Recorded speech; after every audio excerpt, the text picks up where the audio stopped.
I grew up in a small town with a high school sweetheart that I wanted to get married to. I thought our life was going to be like a good country music. We were each other's first, together for 5 years. I was about to get married to her, at least that was the plan. We were supposed to attend the same college, then get married. Until a night out when I caught her banging a nightclub promoter in the public bathroom. I was devastated and scared through my adult years because of this event and others in my future. I will share the most traumatic, abusive story that have left me broken and suspicious of women from a young age and through my adulthood. My ex-girlfriend once said that people who cheat on their partner should be sentenced to hanging. She was 19 years old when we were watching a movie together that day and a woman was cheating on her husband. That was when she made that comment. She said that with a disgusting look on her face. I looked at her and think to myself, that is the woman of my dream. 1 year later, I will catch her in a public bathroom. Never in my wildest dream did I ever think she would cheat on me. Growing up, my parents knew her parents, they trusted us, and she could spend a night at my place and our parents wouldn't be worried. Our family thought we were going to end up together. When we turned 20, a switch flipped in her. All of a sudden, she wanted to be a party girl. She wanted to go to clubs and party, but since we were not yet 21, we couldn't get into the types of clubs she wanted. I was an introvert and was content to wait till I turned 21, but she was pressuring me to get a fake ID with her. I thought it was too dangerous and I told her that I wasn't interested. Few weeks later she shows up with a very convincing fake ID. When I asked her where she got it from, she told me about a guy that made fake IDs for some of her friends. I reluctantly agreed to get a fake ID made so we could club together. I was a homebody, so clubbing and loud music wasn't my thing. Surprisingly, since my girlfriend turned 20, she had this itch about getting it out of her system. She even called me boring when I hesitated to join her to go to places full of drugs and alcohol. According to her, it was what young adults supposed to do, and we are not supposed to be left out because all her friends are doing it. I wanted her to be happy, so I reluctantly joined her.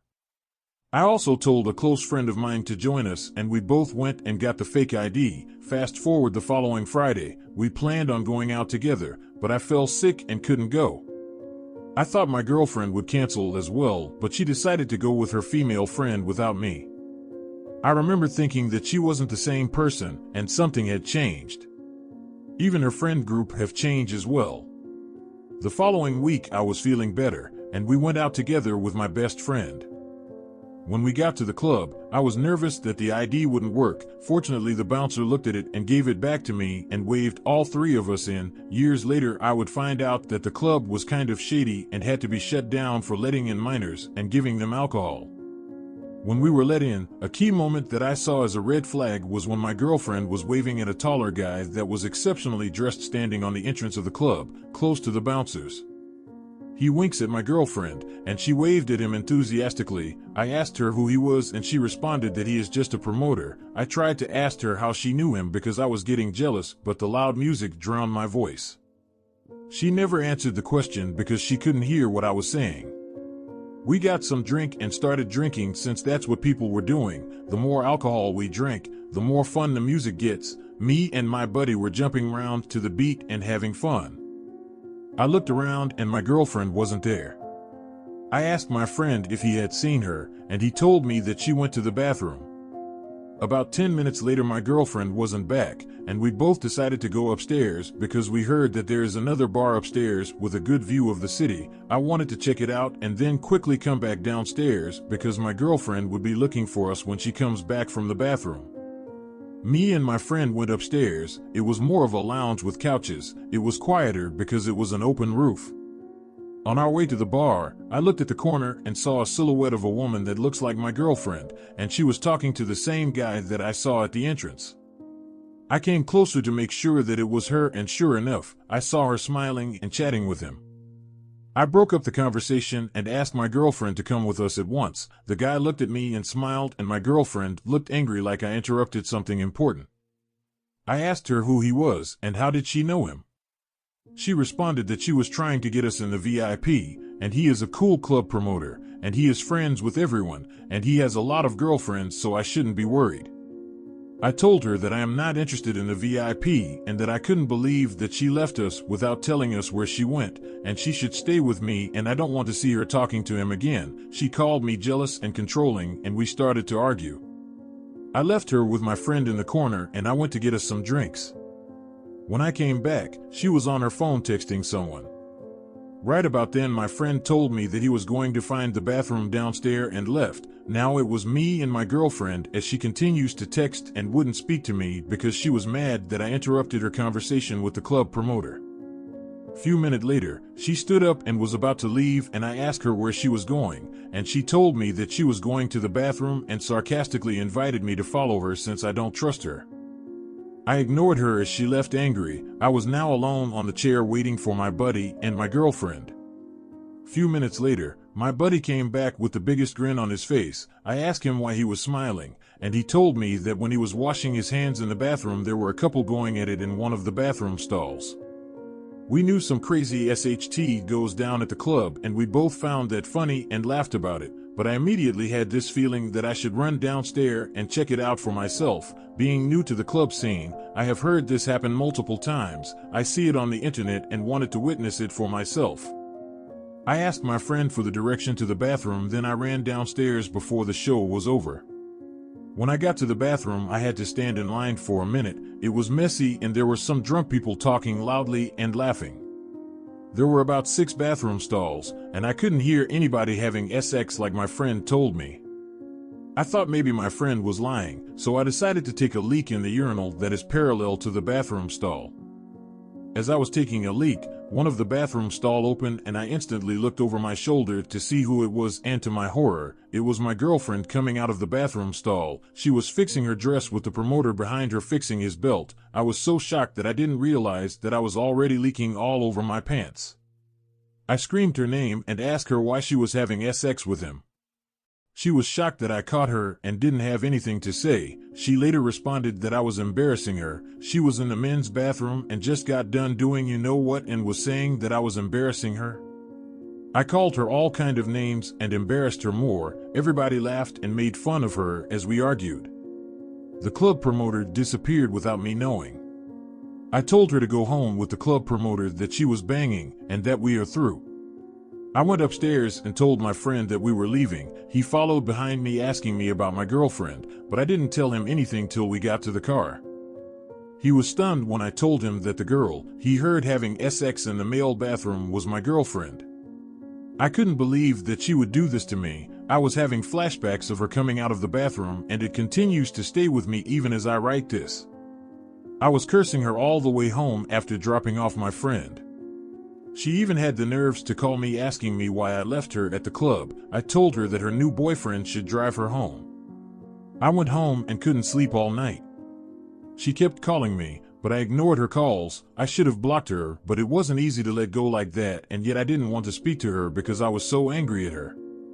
The following morning, she came to my house begging me to take her back and blaming everything on alcohol and the intoxication.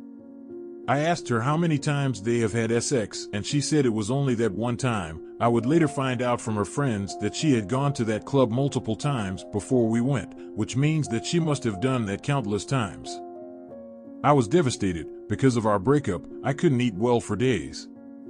My parents were worried, and I told them what my ex-girlfriend did, and they told her parent. Her parent confiscated her fake ID, and she had a big fight with them which culminated to them kicking her out of the house. Word also got out that she was a 304. People exaggerated what she did because they were saying that multiple men were taking turn on her. I didn't know how or where the exaggeration started. She had to move out of town because that was what she was known for, and she was fighting with her parents ever since they heard that she had sex at a club's bathroom stall, the girl that was ganged up in the male bathroom. After the breakup, it was embarrassing for me as well. I decided to move out of town away from friends, family, and the drama. I moved 2 states away to get away from the embarrassment as well. I gave up everything and started afresh. I was going to focus on myself and wouldn't get into any relationship. I kept to my word and went through college casually dating without having any serious girlfriend. I was a bachelor dating girls and loving it. After college, I found a job and forgot all about my ex-girlfriend. I never let my guards down because I didn't want to be disappointed again. I thought my ex-girlfriend was a unicorn, but she turns out to be the opposite. I dated here and there, but nothing serious happened. I brought girls around my family on events because I didn't want to go alone. They wouldn't like the type of girls I was dating because they had tattoos, or they don't like the way they dress. The girls I was dating were city girls, and some were more on the wild side, but I preferred them than the pretentious girls like my ex-girlfriend that cheated on me. After I got a job, I met a new girl at work, and she was amazing. Absolutely changed my life. I saw no clear or recognizable red flags, so I let myself become vulnerable again. A few months and I started getting this nagging feeling that she was cheating. I was having panic attacks, etc., brought the issue up to her, and of course, as they all do, she denied it. A few more months goes by, no issues at all. She had already met all of my family, friends, everyone really seemed to like her, which is unusual because no one has ever liked anyone I had been with since my cheating ex. I saw this as a good thing.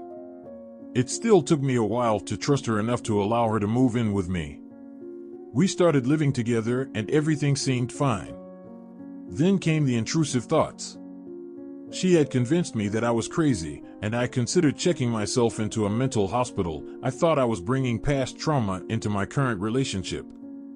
I kept trying to tell myself maybe it's just because of my past and I had nothing to worry about. Everyone else was telling me that I shouldn't be worried. In November 2021, we got a positive pregnancy test. I was the happiest I had ever been in my life, considering this is my first child. Then in December of 2021, just a few weeks after, I got the feelings again. I started looking into her social media and couldn't believe what I saw. Turns out she had been cheating on me for roughly 11 months. I immediately downloaded every chat log and got into every account that I could. I never found any actual evidence of sexual contact, just exchanging of nudes, which in my book is still cheating. She had been sharing explicit pictures and videos of me as well, agreeing to have 3 ways with me without my knowledge. Every day I would find more and more, and she would say, "That's all there is, I have no reason to lie to you." Even told me at one point that I didn't deserve to know. Now I'm questioning if this child is even mine. Again, I have no evidence of sexual contact between her and another individual, and I looked deep. I wasn't sure if I'm crazy for questioning paternity or not. By then she was still in the first trimester, and I feel this is going to be agony if I wait till birth. I want to be happy with her and raise my child, but I couldn't bear the suspicion. I couldn't believe that this was happening to me again. I felt maybe all women are like that, or I was just unlucky. I obviously cannot take her word for it. She wouldn't tell me the truth if I was dying on my sick bed. I have a background in interrogation due to my interaction with law enforcement because of my job. I can tell when people are lying to me. She's hard to piece together though. It's really hard when it hits close to home, opposed to a stranger that I know nothing about. I still felt she's lying about a lot, and I just was lost and didn't know what to do at that point. I left my own home to stay with a friend so I can think straight, and she begged me to come back. I told her I need to get a prenatal paternity test, and she claimed that prenatal paternity test is harmful to the baby. I did some research online and sent it to her, telling her that she was wrong. After several days of her trying to convince me, she decided to take the test, and sure enough, the baby wasn't mine. After I found out that the baby wasn't mine, I told her to move out of my house. All she was worried about was that she didn't want to remove the baby because it was against her belief. I asked her if it is against her belief to have an affair, and she had nothing to say. I told her that I don't care if she keeps it or remove it, but what I care about was having her out of my house the following day. Well, I guess she decided to remove the baby because 3 months later I didn't see any signs of pregnancy. We work at the same place for 5 more months before I decided to find another job because she keeps trying to get back with me. The original poster handled the situation well with his high school ex-girlfriend, considering his lack of experience. There comes a phase in a woman's life when she feels the need to market herself for the best possible mate. It's only natural. We see this in National Geographic documentaries where young female lioness leaves the pride when she's in heat in search of nomadic males, because the males in her pride are related to her. So women in their prime years are fine with exploring their adventurous side, which might include promiscuous activities, seeking attention and validation on social media, and connecting with random men. And let me make a point here that these activities do not always end in sex, but can lead to it. However, if she's in a relationship and it ends up in sex, that means that she feels like her partner is not the best mate for her.